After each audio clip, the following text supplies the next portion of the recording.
Hi, welcome back. This is Dr. Cruz Peterson, and we are going to talk about today the Odyssey by Homer. We'll concentrate on Book 10 or Chapter 10, pages 115 to 128, which is concentrated on Circe's magic.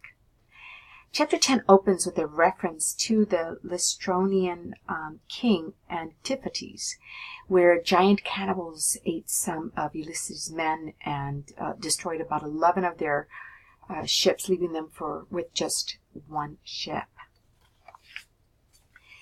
So, let me ask you, do you believe in magic? As you read the story of Ulysses and Circe, I want you to consider how shifting definitions and perceptions of magic across time and cultures have influenced our view of magic. Is it a binary idea of science versus magic, or do we now recognize the connections between the two?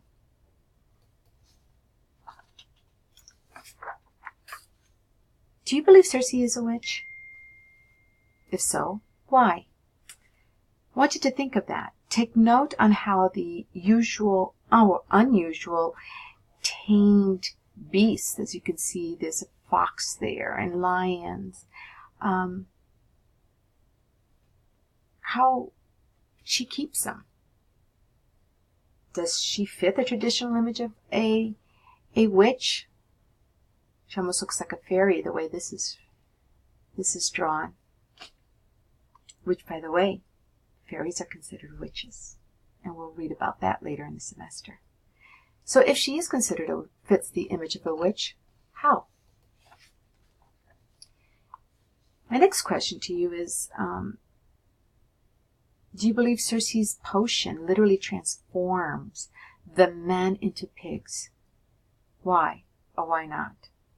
Think about that for a moment. According to Andrew Greger, a professor of medieval literature, the potion used by Circe is, and I quote, the traditional one found in several ancient texts, of wine, barley, and cheese mixed together.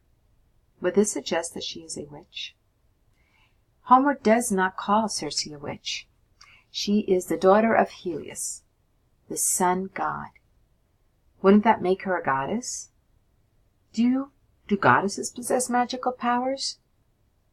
You tell me.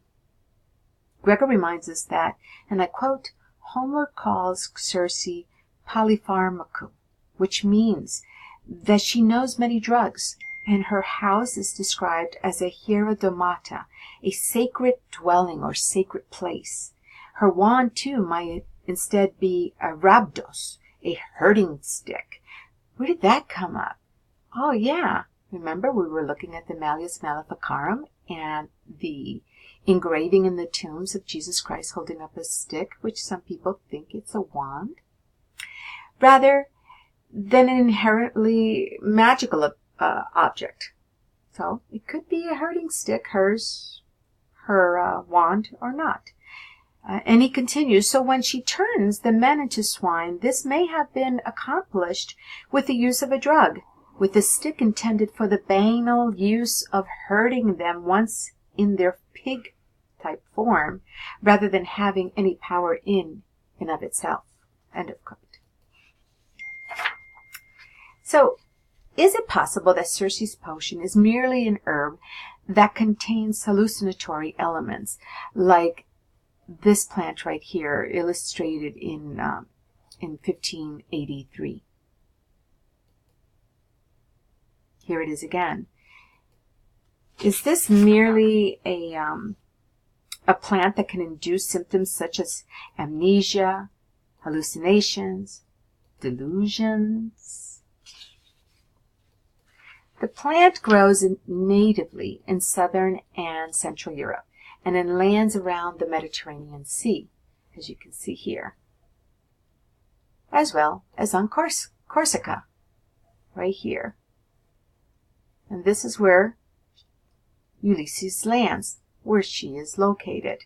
Actually, you could go ahead and click on here if you want, or at least look at it. I think you can click on it from here, and you'll get an interactive map of Ulysses and his men's journey. So the roots sometimes resemble human figures and have long been used in magical rituals. Today, neo-pagan religions such as Wicca and Odinism make use of these plants. You can see, what do they look like to you?